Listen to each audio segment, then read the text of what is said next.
And that would be lost track. Well, three tracks there on a main, US 30 or something. Yeah. For, I don't know which is what. Do you want? It's a tough area. I've discovered that in my border work. That, sometimes the data sets do not want I got the good one. to slot together. And then you start making assumptions. Yeah. Which are dangerous. Yeah, and it's just. Yeah. Where was the meeting? How's San Marcos these days? How's that department doing? Yeah, they are big, yeah. But there's, I mean, they're struggling a little bit. Yeah. Too. But they offer PhDs down there. Oh, do they? Really? So they're a little bit on a flagship. Yeah. So, Yeah, I remember when they started that. I thought, I wonder if that's gonna go. Yeah, we drove down to San Antonio, food awesome. Yeah. It's one of the cities you could afford. Did you have to drive through Austin? Isn't that a? I tell you, it makes me want to pull my hair out. What were they thinking? I am the prosecutor. Well, that makes sense. Anytime you've got a entertainment destination like Orlando, Las Vegas, or Austin, the flights are gonna be cheaper. So it's a great place to That's fly right. through. Oh, and still passed up. I like to San put Antonio stuff. for three. School judges. For number one. Number three, busiest airport. Really? I can believe that, yeah. DFW and Yeah, the two Houston airports. yeah, San Antonio, and Austin and San Antonio. that's See, amazing. right now, you're seeing a shift. So is the, That's a Texas Triangle too. yeah. I mean, one time, you know, we back in the seventies, whenever you think about what would you see? Which one? It's right. Now it's right on San Antonio. Oh, yeah. Oh, definitely, yeah. Yeah. Good. It's all misdemeanors. Yeah, next year's summer will be. All those felonies go to the. Oh, St. Louis. And I do miss the most of old what I see place. Trespasses at the casino. Cause they do all the prosecution. Washington or Edwardsville. Edwards, Yeah, just across the. across the river. What's in Edwards? There's a university over. Illinois has a campus. Oh, it's just a branch campus. It's a small, I mean, it's not a flagship, it's a small. campus, Yeah. Regional. Illinois got a lot of those branch campuses. I know there's one in, So. yeah, there. That's actually. Carbondale is what, Southern Illinois, Yeah. and then Normal is. What is that? Illinois State. What? Illinois State. Illinois State, that's right. And I want to say there was a Northern Illinois. There is, yeah, Springfield or somewhere like that. Yeah, near Rochelle. Yeah, it's, yeah, just west of Chicago. I think I've been there for some time. But Peoria doesn't have a campus. Been a little bit of a change, as people say, well. the previous Illinois is prosecutor- interesting state. I mean, it's really well served by highways. the previous prosecutor- The highways are good. Schools, Didn't get that deal question from the- that Illinois State is about the most bogus campus I ever saw in my life. I mean, the whole state is a political machine run out of Chicago. And Okay, we need to get going here.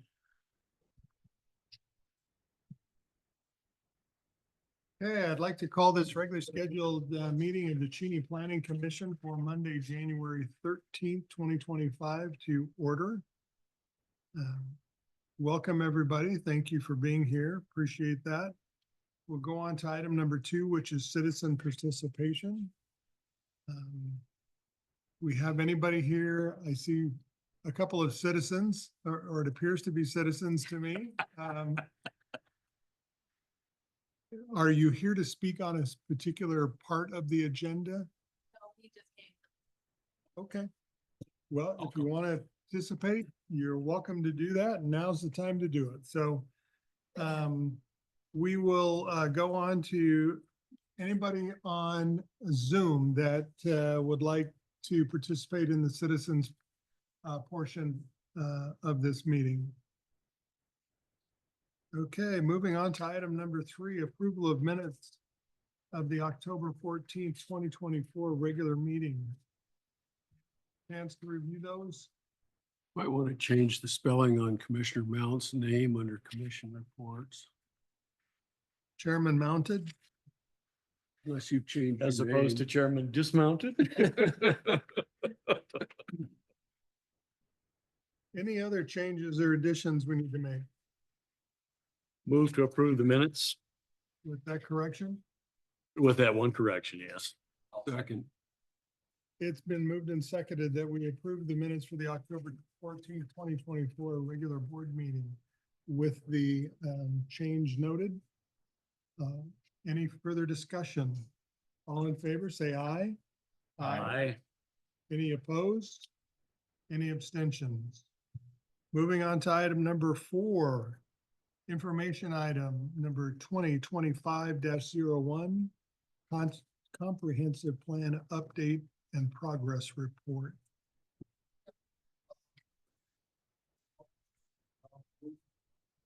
Have a conference back in December. Well attended, we had over people signed in. We have probably another 20 people to go that something to the faculty. Very well attended for the conference plan of the house. A lot of good feedback. You're finalizing, getting feedback information from the consultants.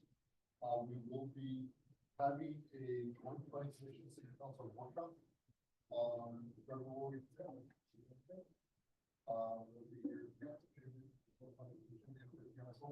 The consultant will be there. We can talk about the results. The open house is going to be the feedback. Then talk about some visioning that's going on and kind of where things stand. So it'll be a couple-hour meeting here. After that is So I will not be here, unfortunately. I will be in Maui. So I might be able to participate by Zoom. But I'll have to get the okay from the boss to be able to do that.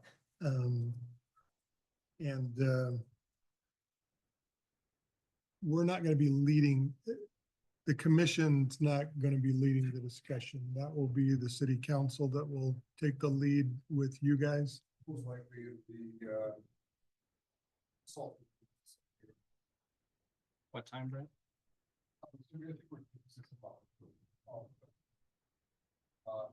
Talked to Mark this morning, we're finalizing the agenda with their about.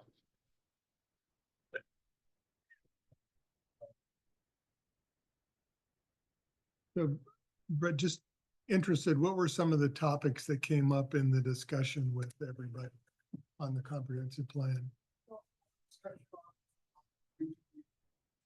Traffic, we think should go size. Some discussion on housing, mental health. There's some people want to see more with this new parts now. So kind of a discussion of, where things should go. A lot of discussion kind of on the western account. We have kind of the business park and stuff, we just haven't had a lot of development. Kind of where does that all fit in? Where does the industrial fit in? It's the water industrial. And stuff. Thank you. Any questions for city staff? Well, I don't have a question. I just think at some point, I just wanted to mention that I'm a consultant in my day job and I am on the consultant team that's helping with the update of the comprehensive plan. In my capacity at the firm, I've tried to distance myself quite a bit from it. So if there ever comes something that comes up that needs to be voted on, we can decide then whether or not it's appropriate for me to participate in that. Items related to traffic, I would be consulted on from the team. So I just didn't want this to be a surprise wandering up to all of a sudden we're voting and I'm like, oh, by the way, I just wanted people to be aware that I am a part of as a sub-consultant on that team that's helping to update the plan. Thank you for letting us know. Appreciate that.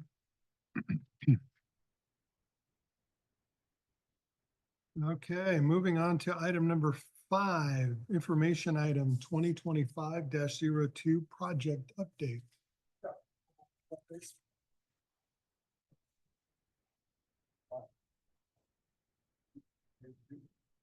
for around the last 17 months. All these civil plan improvements are going to put in, everything's good to go.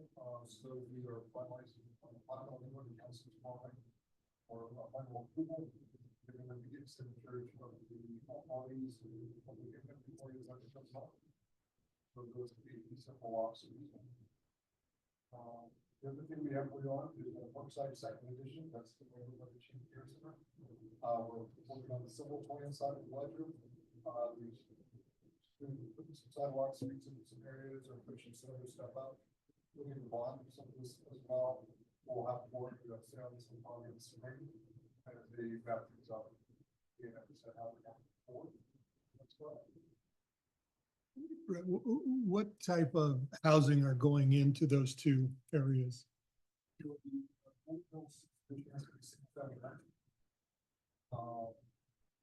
They've beat lots of not gonna be huge homes out there, probably gonna be about 1,700 square foot homes.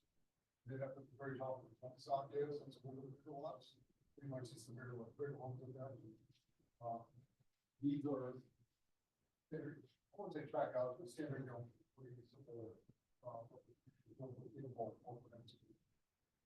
far as Mark said, that's being split in two pieces. There's a piece behind the care center that's going to be duplexes for seniors. And then the other piece will be single family homes. Are the duplex going to be associated with the care center?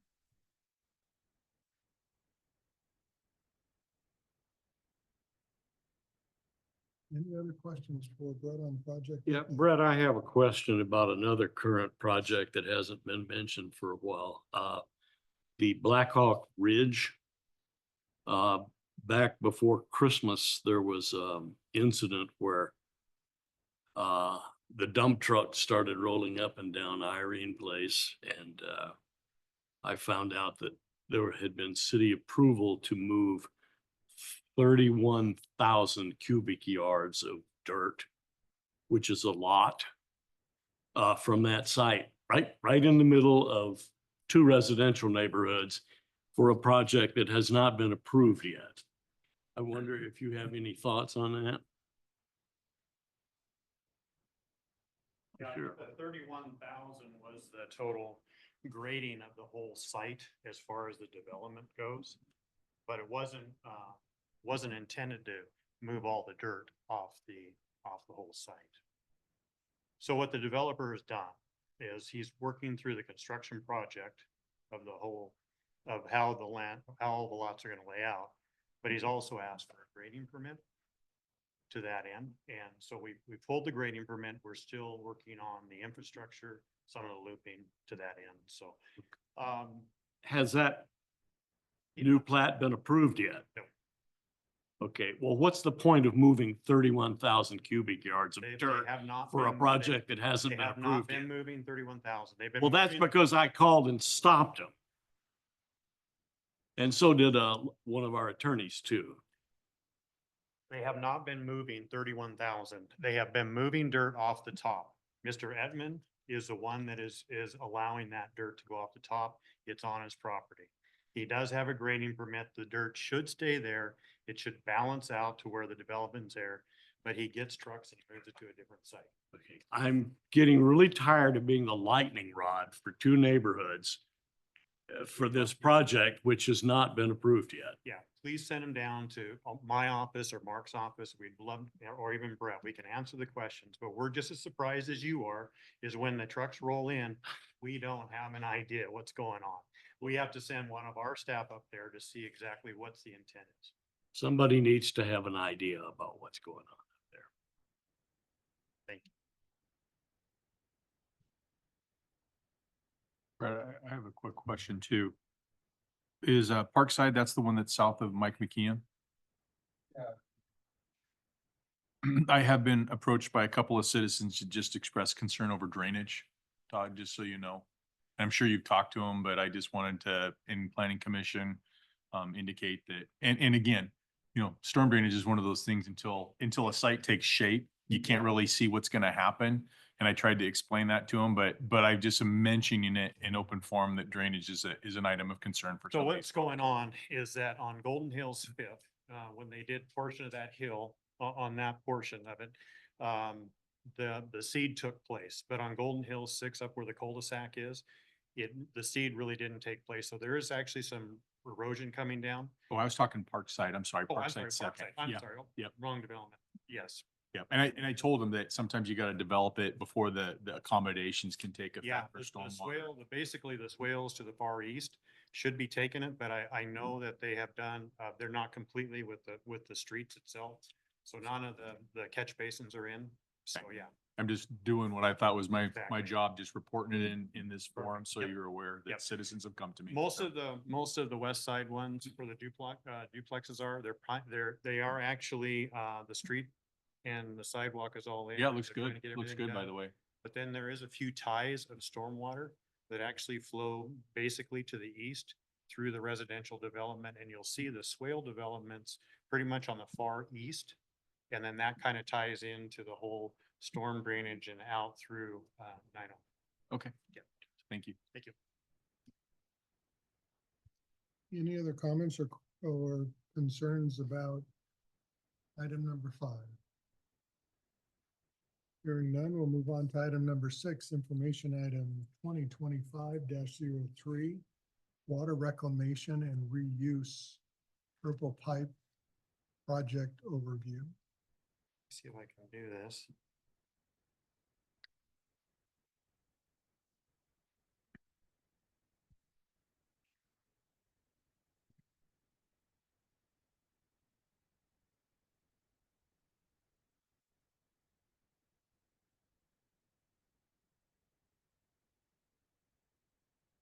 All right. I think last time we talked, I gave a water report. It was kind of in December, or maybe it was even November. I don't know. It's been a while. October? Oh, gosh. So anyway, one of the subject was coming up, talk about maybe a purple pipe, and if there's any other things that we want to talk about in the future, I'll be happy to put some presentations together. So this is a purple pipe project. Basically, in 1994, that's when we built our wastewater treatment plant, and it was called the wastewater treatment and reclamation plant. And the reason why the whole idea of the whole plant was to, number one, send our biosolids into a composting facility, in which we did back in 94, and use our biosolids in our compost. And then we always had the vision of taking the wastewater and turning it into a reclamation project. But that has pretty much been delayed. Expense and everything else that has come along the way. Funding was always not there. But back in 2015, 16, and even 17, we started receiving that we had a possibility of receiving some funding. So we decided to up some engineering and do a study on the wastewater treatment plant to see if we could still support a study that was done back in 2007, if we could still support 100 acre wetlands to provide us 1 million gallons a day of reclaimed water. And that was, yes, we could do it. And then we decided to approach Department of Health and also Department of Ecology. And we took a look in the 2016 and studied the reclaimed water. Did that study and it was approved. So we started moving on. I'm sorry, this is probably small to you. I got a full size on mine, but if you haven't been out to the wastewater treatment plant, obviously, this is the makeup of the treatment plant. Basically see right down here, our recreation or reaeration reserve or reservoir right here. This will be converted to the actual reclaimed storage area. And currently we are over here building a final treatment building, which is going to house ultraviolet light and then a filter system. And on this far end here, we are going to be building a pump station. That pump station will pump all the water up to all the distributed areas that we are looking at. And that is coming right up through basically through Haglund Park, up to Betts, over to the high school, through the soccer fields, then it meanders in and it goes up to Kronk's Field. It will pick up Cheney Middle School. It will go across Betts Road and into the 50 acre park. And that is where the purple pipe is headed. This just shows really what the 100 acres is about. Back in 94, not only the plant six is built on about 6 acres, but we have 100 acres of wetlands, and we have nearly 700 acres surrounding it of just forest type lands that kind of buffer the wetlands. So the whole idea was, can we actually discharge year round? Fill, cell L, B, C, and D. We still have cell A that we haven't touched in all these years. And then can we maintain the wetlands capability and still provide 1 million gallons a day in reclaimed water? So we wanted to provide a new source supply, 1 million gallons a day. And then we wanted to reduce the demands on the city existing potable water, because not only is Cheney experienced a little bit of drawdown on the well, the whole region is. I think we kind of talked about last time on the water, kind of taking that peak demand down during the months of basically June all the way through kind of September. And if we can take that 1 million gallons a day, maybe average 30 million gallons per month, we can shave off a lot of that and basically rest, or at least have a little bit more capacity in our current potable water wells. So that was the whole idea behind the reclaimed water. There's a water usage you can kind of see right here. This was the study back in 2015, but we're barely pumping water right through here. Now, this is our lowest, but when we ramp up into that summertime, this is where that peak goes. What happens to our wells is our well starts off good, but as we really push them, we tend to draw down that reservoir, or not the reservoir, but actually basically the groundwater tends to go down, and we have to pull back our wells a little bit. So we just have this little discretion. This purple area right through here would be pretty much taking that relief off of that. That would be our total pumping capacity if we use that. As far as irrigators, our largest irrigators during the summertime, as you well know, are our parks and our school districts, in keeping those large green space going. And you feel free to ask questions as we go along. I have one real quick ahead. one then. And maybe this is a dumb question. Those wetlands that you just show, is that stormwater discharge from the city, or is that just a natural well? No, those are actually, that was been discharged. That is actually the wastewater treatment effluent. Oh, is it? Yep. Okay. It's just treated water that's ponding out there that we can technically reuse it. Basically, what we'll do is we will treat it at the source, at the discharge to that end, but we will continue to take that effluent during the off season and keep that wetland pretty much charged. And is there a dedicated city storm system right now? Or are they all just dry wells and lagoons and all that? Yeah, the city storm sewer basically has about, I think there's 5 discharge points that kind of come down through it. Obviously, we live on a hill, and it always flows down to the lowest portions of it. So what happens is that part of it comes down, let's say up in around the Safeway area. Yeah. Most of that storm water hits Minnie Creek and kind of heads on out, and that's the basically the flow right by Bimart. Okay. And then there's a few okay. other discharges. There's one by Pine Street that comes down underneath the railroad tracks, and that actually comes into our old lagoon system, which is if we were to look at the wetland or the treatment plant, if we were to kind of head out here, we have a couple of older lagoons that we did change in, or we did put into a wetland form. We developed those in wetlands, so that takes up some of that. The other discharge is on Cheney Plaza Road, where you kind of see it go down through down in that development down below, and they do have a series of wetlands that kind of go down in that. And then when those wetlands get overflow, it actually comes back through Cheney Spangle Road. I know this is a lot, just try. No, it's just good. This is good info. Bear with me. It actually comes down, and it has a potential to discharge into cell A. Oh, okay. So cell A in a real wet environment can receive a lot of water, but then we are able to discharge it out basically where the Fish Lake Trail is, right through here. We can discharge it along the bank to that end. And so last question, I promise I'll shut up. So is your proposal to take this right here for reuse, or the stormwater that you're capturing in those other cells for reuse? or- No, So the million gallons a day, so if you were to take a look at our re-aeration lagoon that we're proposing right in through here, is that right now, those cells are probably between 5 and 6 foot high. I mean, they're deep, right? We can maintain that wetland if that water gets down to about a foot and still have a viable wetland. So what we'll do is, as the irrigation starts up, we will cut some of the flow into that wetland, and we will put some of the flow back up into the reclaim. So we're kind of splitting flows, so to speak, during that irrigation season. Okay. The other thing we talked about is if we can maintain that wetland, why not even take a look at, you know, and Vince is kind of a proponent of this as well, is putting the water into the ground for what they call ASR Yeah, and finding some discharge. yeah, points. that's amazing. Yeah, recharge the aquifer. Recharge it up. Sweet. Yeah, what's ASR? Yeah, thank you. What's that? What is ASR? Aquifer system storage recharge, yep.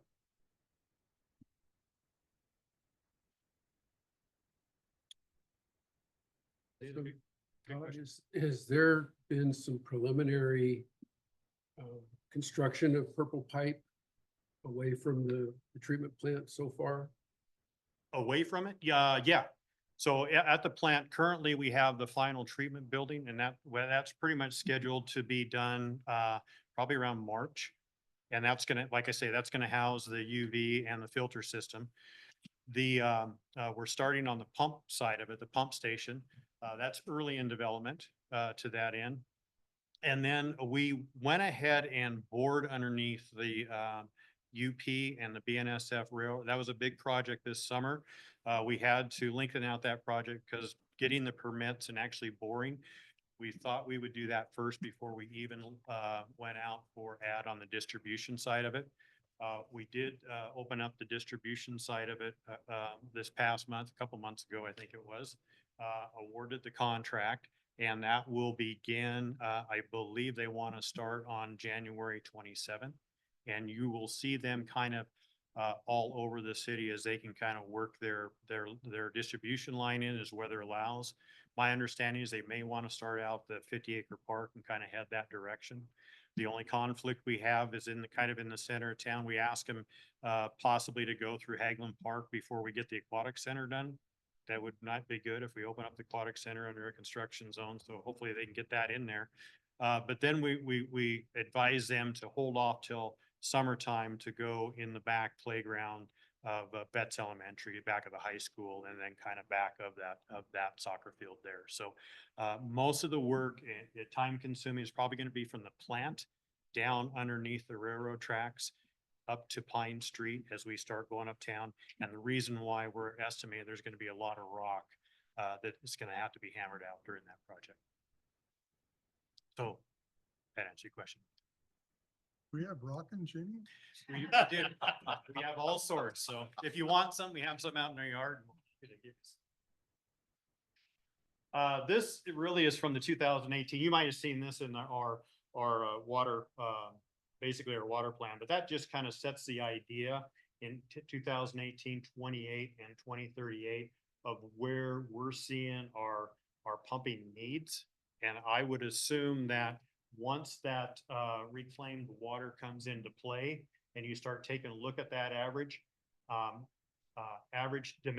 day demand is 1,200 to that end in the entire system. When we take a look at, it's going to sneak up to 1,385 within 10 years. And then it also sneaks up to about 1,589. Max day demands and peak hourly demands are all a factor in there.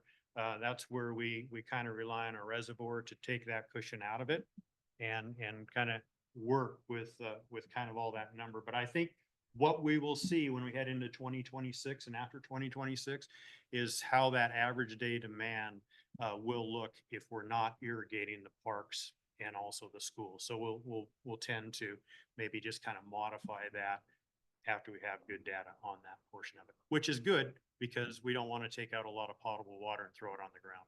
That's the whole idea. Todd, when you mentioned peak times, you're talking about months, you're not talking about times of the day, right? Peak, yeah, no, max day demand. Basically, the max day demand could be, most of the time it's probably in the morning when everybody gets up. And in the morning, when everybody gets up and they set all of their irrigation at 4 AM. That's probably what you see as a max day demand. Peak hourly demand is pretty much within that, whatever that is. That could be related. Thank you. Max day demand on the wastewater treatment plant has always been Super Bowl Sunday, believe it or not. We always look at that. Halftime.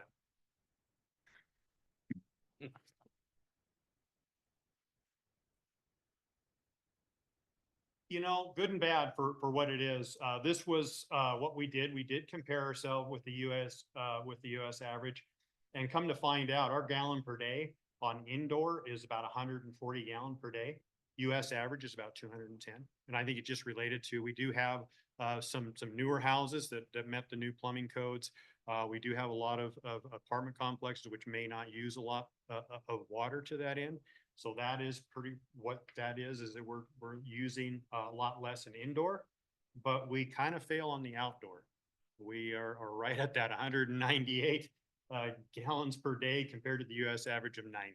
So that's somewhere where we're trying to kind of tailor that back and kind of educate, you know, doing, like we say, zero-scape landscape, trying to get the programs rolling and doing some of that stuff to reduce irrigated water.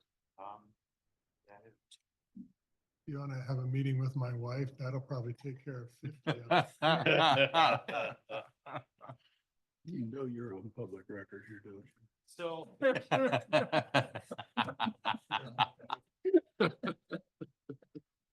So anyway, some of the alternatives that we discussed before we even led into the purple pipe project is obviously we can do nothing.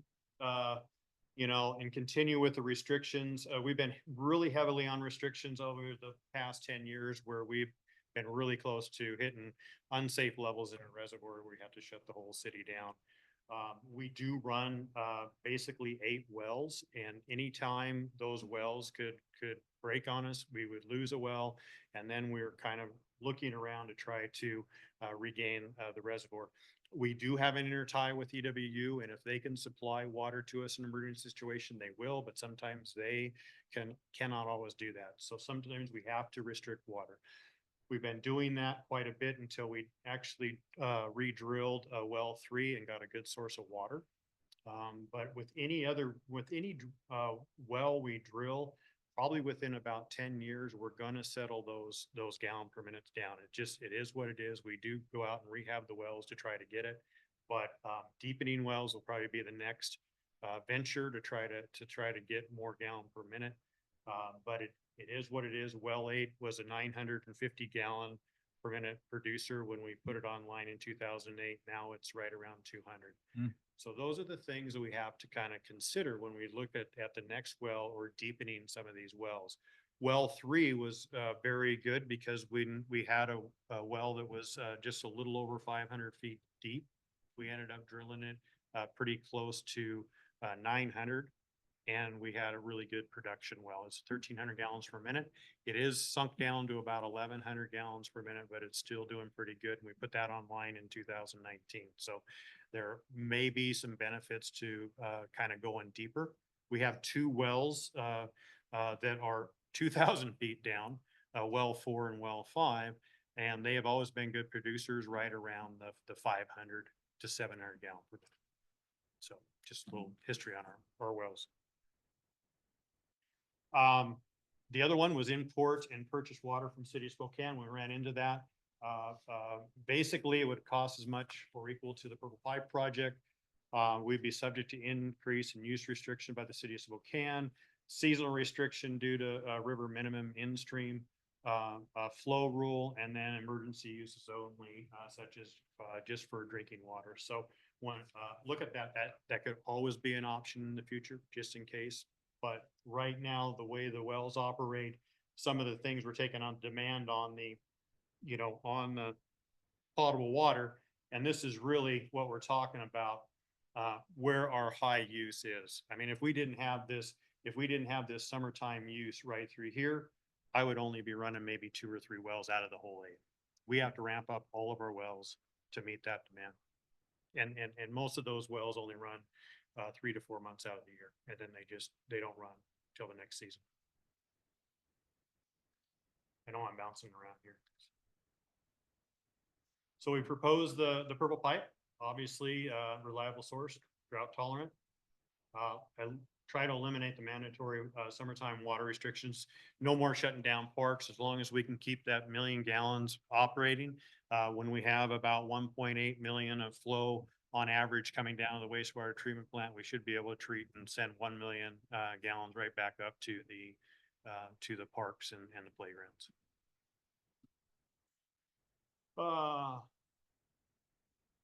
Yeah, that pretty much is, that's just saying that it provides pretty much a consistent water source to that end.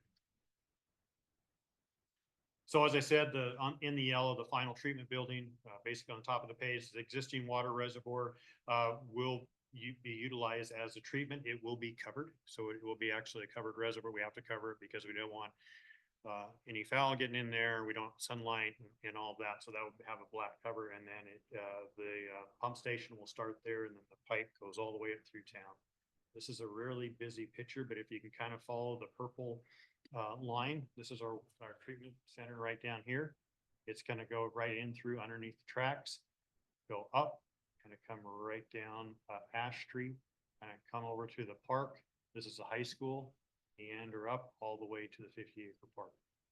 With the purple pipe in play and taking a look at that, then we do have possibilities of entertaining EWU in the future and going around there. We do have pretty much a Sutton Park, Moose, and Salnave are on kind of a purple pipe, and it relates to well 4 because well 4 has a turbidity problem that we really can't put into potable water.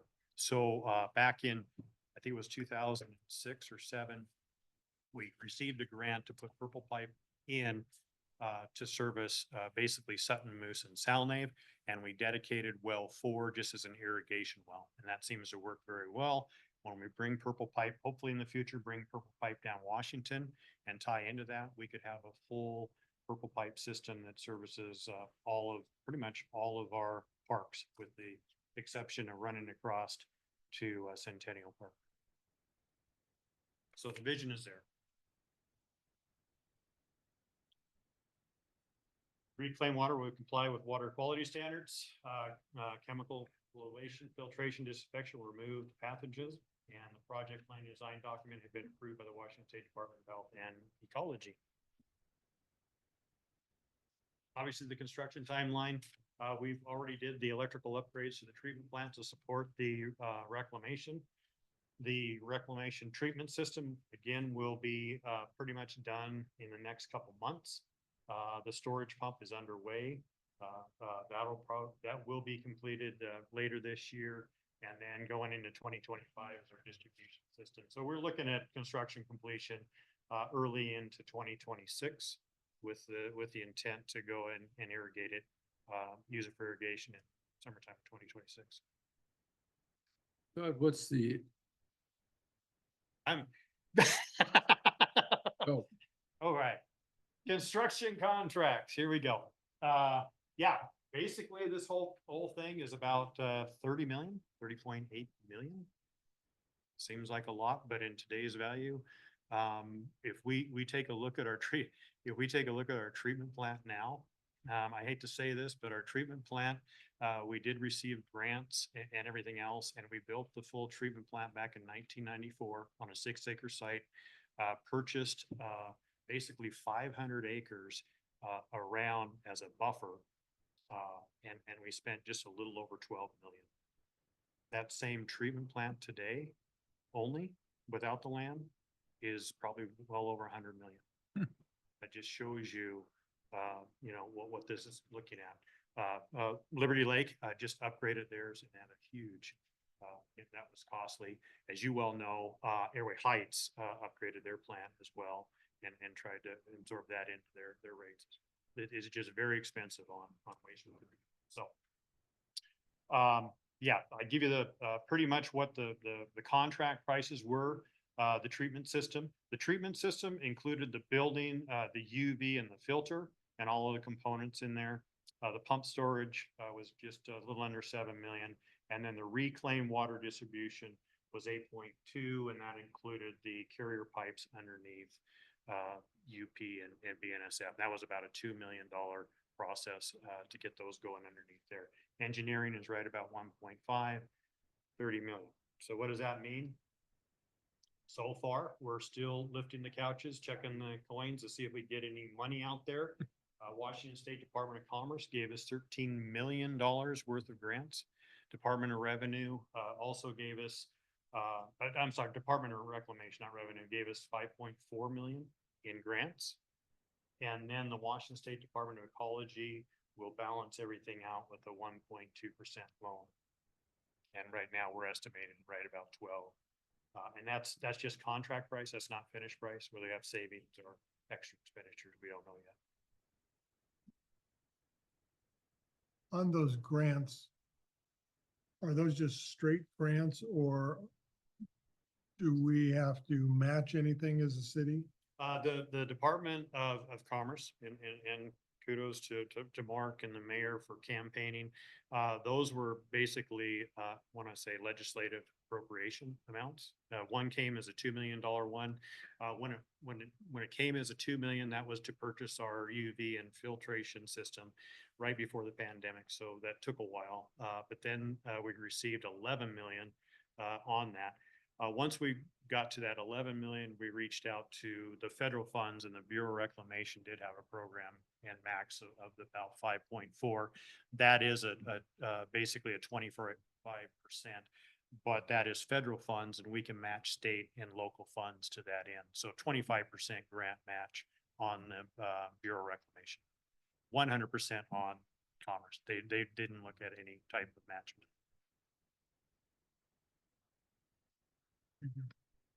Are there any incentives out there to encourage homeowners to go to Zeroscape or AstroTurf or something like that? Yeah, there have been people that have called. I've had a few interested people that want to change their lawn and go with more of a Zeroscape.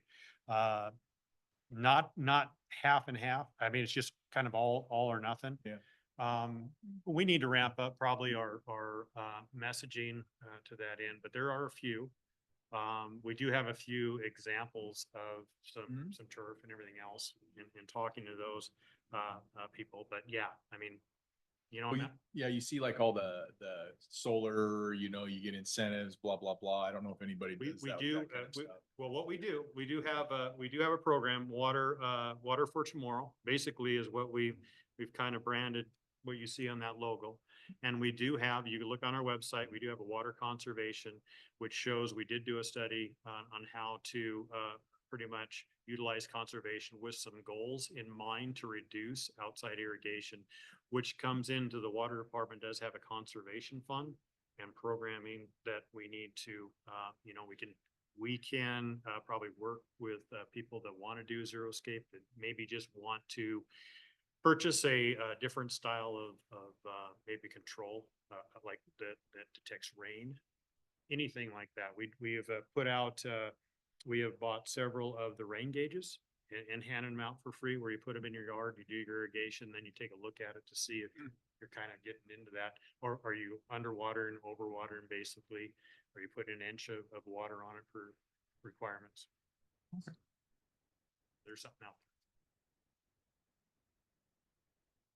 I think I talked long enough. There's a football game on, I know. Any questions? Any other questions? Hearing none. Thank you, Todd. Thank you. Appreciate it. We're gonna move on to item number 7, Commissioner reports. That's our turn to talk if you want.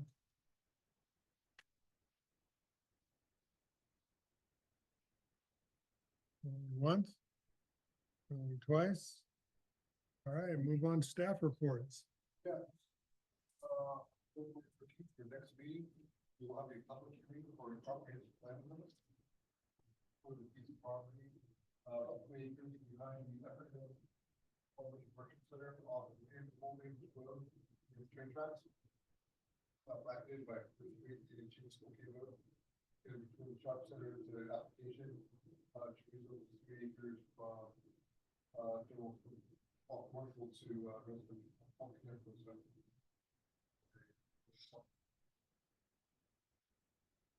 So, there'll be a public hearing with that, so, so that public hearing for some DD, but I just think probably, supposed to be in May, that. Yeah. Is that strictly an apartment complex? No mixed?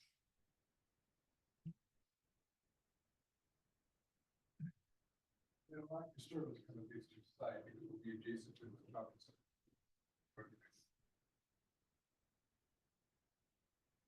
Commercial, that would challenge that, you just don't have to. Yeah, I'll put it in the public hearing. With your recommendation from you guys, whatever I want to see. Either, February.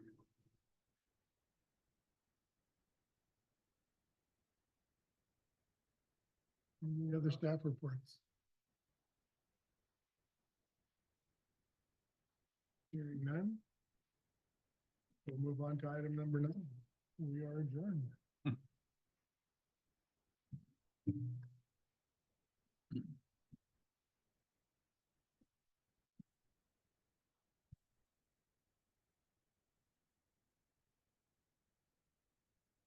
Better check and see that's not a knockoff.